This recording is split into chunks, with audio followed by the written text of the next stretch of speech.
ma danaysaa qurxinta wajigaaga jirkaaga iyo timahaaga si joogto ah waxaan danaynaa daryaalka iyo qurxinta wajigeena jirkeena iyo timaheena taasna waxay nagu qasbaysaa in aan mar walba doono agab tayo leh haddaba waqtigan oo ay dunida horumartay ayaa wax noqotay wax walba in loo isticmaalo wax aan dabiici ahayn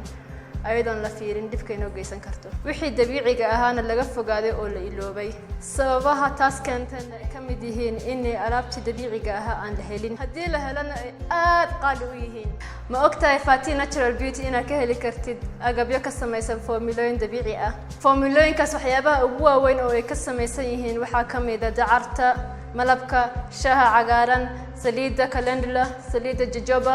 argan iyo vitamin E alaabtaas waxa uu kala baxdaa qayb loogu talagalay timaha iyo qayb loogu talagalay wajiga qaybta timaha loogu talagalay waxa ka mid ah kan oo ah kareemka timaha kan oo loogu talagalay